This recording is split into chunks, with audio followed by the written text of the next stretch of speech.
bayade Nkosi engcwele, bayade dwala elimiyo, bayade uNkulunkulu omiyo phakade naphakade. Ekseni sikunikeza udumo nesibongo, asimbonanga uNkulunkulu onjengawe, noNkulunkulu esingamlinganisa nawe. Baba wethu ongcwele kubona bonke oThixo, Baba wethu onamandla wahlukile, egameni likaJesu waseNazaretha. Baba wethu ongcwele ekseni sithi ungcwele, ungcwele, ungcwele, ungefaniswa nabanye oThixo, ungefaniswa nabanye uNkulunkulu. Usana hanaya gabakhosat eneye imaka sanda yananaya eliyaka sata yananaya uyanaya phakama Nkosi engcwele ekseni, phakama dwala lethu. Sitha simbonanga impela onjengawe, esingamlinganisa nawe wasimbonanga. Nkosi masibheke emuva siyamangala, Baba sibona ubuhle bakho, sibona ukwethembeka kwakho. Baba bengeke sifike la ukuba wena Nkosi ubungekho. Baba siyabonga ekseni, siyabonga dwala limiyo, egameni likaJesu, amen. Hallelujah, hallelujah, hallelujah bazalwane, hallelujah. Lithi iBhayibheli hallelujah is the highest praise, amen. Hallelujah, amen.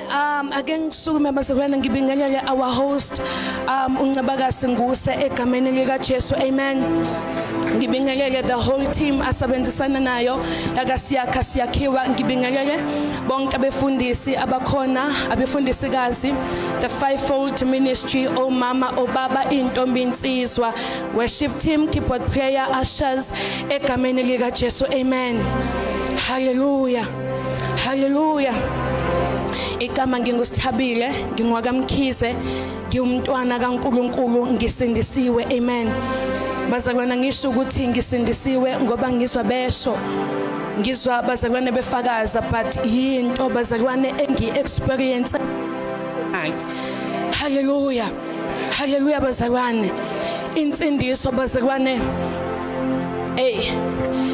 kuke kwavuka ngizwa usisi bazalwane, she's receiving the song of the Spirit. Elithi Holy Spirit, Holy Spirit, Holy Spirit, amen. And I'm reminded of another day, hallelujah, ngangitravela ngibuka loluthando uNkulunkulu angaka ngathi bazalwane, amen. Singamazi simphika, but he loved us, amen. So there is this song elivukayo in my heart, lithi impela ngabezwa bengishumayeza ngaloluthando, ngabezwa bedumisa ngalo, ngabezwa befakaza ngalo, kodwa uthando mina engifike ngayitholela kulona kuwe. It is more than the love abalikhazile, amen. I found Christ bazalwane, uthando lwakhe angazi ukuthi ngingalichaza kanjani ngempilo yami, amen. Hallelujah. Nje bazalwane ngifisa nje ukudlula lapho ukuthi ngumntwana kaNkulunkulu, ngisindisiwe, amen. Ngizokwenza ke bazalwane i-welcoming egameni likaJesu, amen. Ngizothanda bazalwane ukuthi nje nginamukele nonke, hallelujah, endaweni eniphuma kuzona, hallelujah. Ngizothi nje bazalwane sizokhonza uNkulunkulu, amen. Sisebukhoneni bukaNkulunkulu, amen. So uma ula phakathi khululeka, amen. Ukhohlwe ukuthi ekhaya ushiyene, hallelujah. Uyikhohlwe nale yankinga, kodwa uthi sengikhona babe bukhoneni bakho, amen. Umkhohlwe nalo ofike naye, hallelujah. Usikhohlwe isikhundla sakho, ngoba uma sesiphakathi kuye we forget ukuthi singobani bese sifocusa kuye, amen. Hallelujah bazalwane. Let us open incwadi yezenzo egameni likaJesu chapter 28, incwadi engidlinza ngayo bazalwane einsukwini, amen. Zenzo chapter 28 from verse 1 to 6. Ngicela ukufunda bazalwane kafishane. Amen.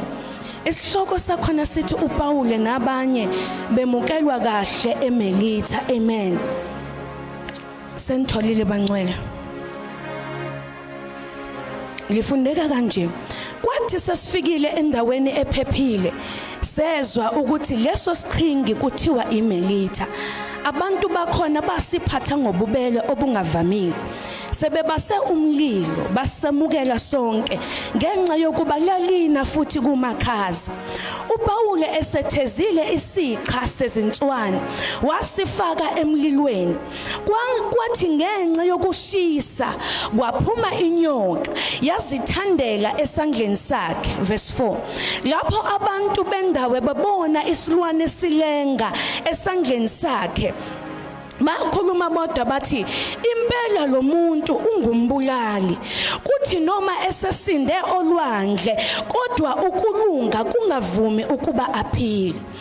Kepha wasinikela isilwane emlilweni akaze alimala. Babheka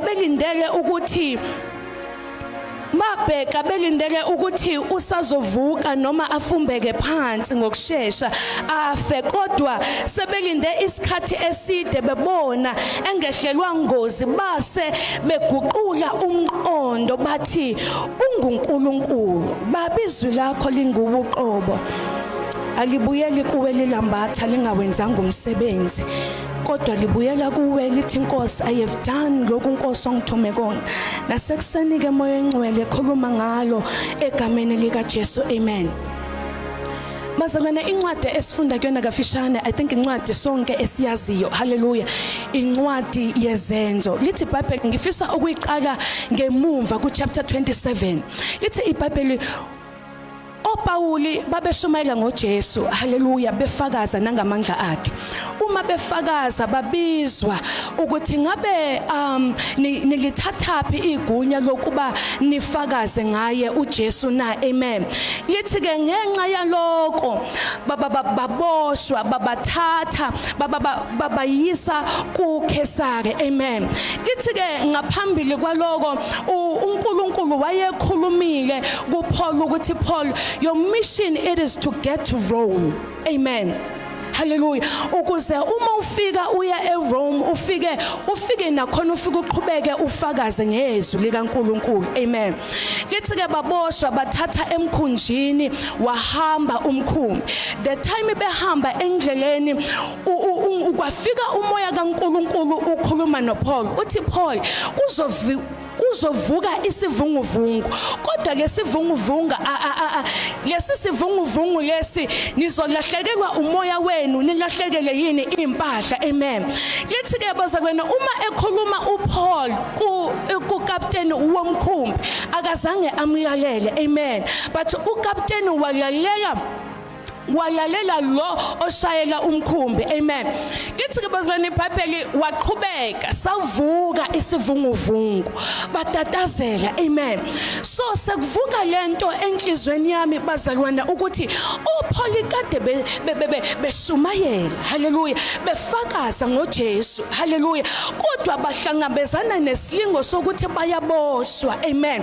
Kodwa uma sebeboshiwe khona lapha uNkulunkulu uyavela. Amen. Sekuvuka into yokuthi khona eboshiwe uPaul, kodwa izwi likaNkulunkulu aliboshiwe. Amen. Because it happens ukuthi isitha sikufake endaweni ethile ezokwenza ukuthi inciphise izwi likaNkulunkulu, kodwa kwathi umhlabeleli lento ingaphakathi kimi ingumlilo, ngiyazama ukuyifihla kodwa ayifihleki. Hallelujah. I want to remind someone ukuthi noma usitha sekufaka lapha kodwa izwi aliboshiwe. Speak the word lamaya kasha.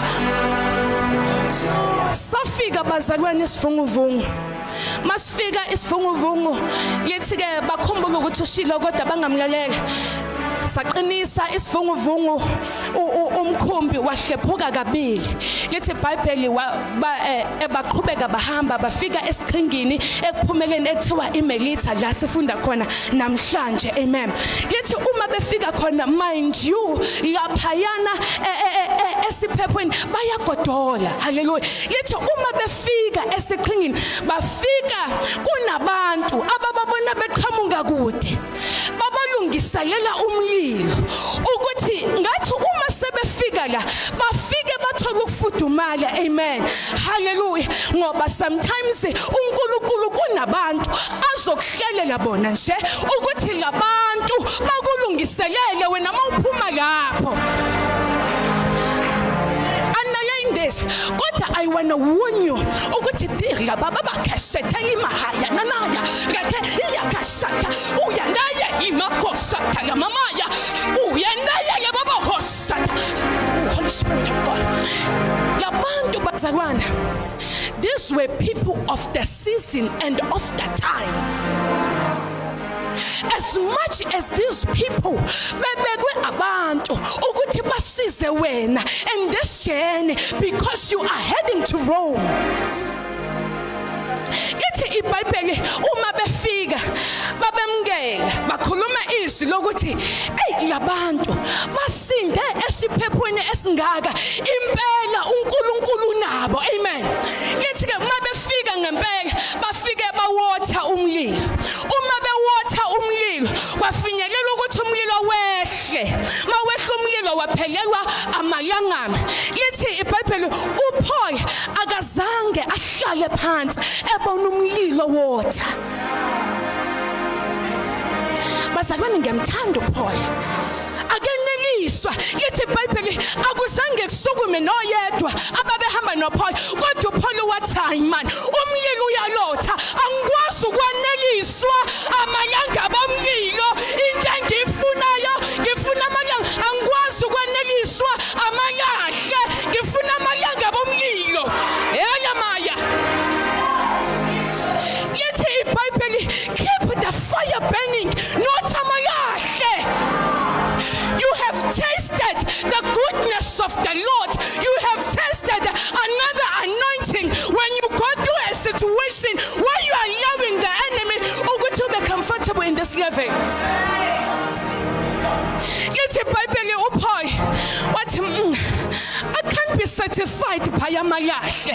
Mina ngaza amalanga bomlilo umlilo qothulayo. Lithi iBhayibheli wasukuma ngoba sesinqashe kunamandla ekusukumeni elithi iBhayibheli arise daughter of Jerusalem for the glory of the Lord is upon you elimaka sanana lithi iBhayibheli wasukuma uthi lithi uma lifika ehlane waqoqa inkuni kanti akasazi ukuthi uma eqoqa inkuni kunento esayiphakathi haleluya ngoba bazalwane akwazi ukuthi kuvuke isitha ungazange usukume uyafuna inkuni abantu abazovukelwa isitha noma abavukelwa isitha abantu abasukumile bafuna ubuso bahlale althake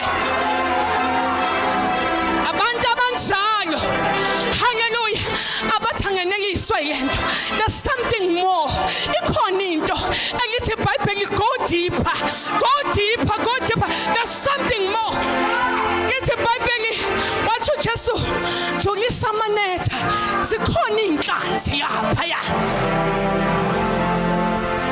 wabuya nazo inkuni haleluya wayifaka emlilweni wavutha umlilo ngoba kunomzalwane ofike abone ukuthi hayi man sengilothile athi ngizokwenza njani ahamba ama revival ahlale noNkulunkulu afundiswe athandaze uma ethi nje useyibambile inkosi yami sivuka isitha just wanted to tell you ukuthi sivuka isitha it's because usukumile kunento oyenzayo there's a difference oyenza vele isitha asivukela umuntu ohlezi because lithi iBhayibheli shisa obanda this Because ukuhlala kwakho lapha you are deciding to serve the enemy. Ithi kabazalwane inyoka yaphuma iphunyiswa ini iphunyiswa umlilo. Lithi iBhayibheli our God is consuming fire, our God is the word. Elithi iBhayibheli eqaleni uNkulunkulu wayenguyiswi ekuyiswi kwaphuma lento ngaphakathi kuye eyiswi saphuma isitha. Hallelujah. Masiphuma isitha siyathandeka asilizwa iBhayibheli lithi wathuka. Hallelujah. Mind you, I said you before, kunabantu uNkulunkulu ababekile ukuthi balungiselele oPaul, ne? So lithi labantu bashintsha the statement of faith. But akwazi ukuthi wena usinde lapha uphinde kuphuma inyoka izokushaya ubumbulali. Amen. Hallelujah. Baba bafowethu, there are people ozohamba nabo abantu bohambo lwakho kodwa kuzohamba nohamba ayi bashintsha the statement of faith. Underline this, those were people of the season and of the time. There's no need for you to hold grudges. Understand the season and the time. God is the God of season and of the time. Be kingdom-minded. It's a Bible. Inyoka yamthandela yamshaya kodwa akazange enze lutho. Akazange afe, akazange enze kodwa lithi iBhayibheli he shook his hand unto the fire. Wayifaka emlilweni. Hallelujah. Indaba yami iya. Hallelujah. Ukuthi shake your hand unto the fire. Thatha leya situation uyidedele emlilweni. Hallelujah. Because you are heading to Rome, Yamaya. We are heading to Rome.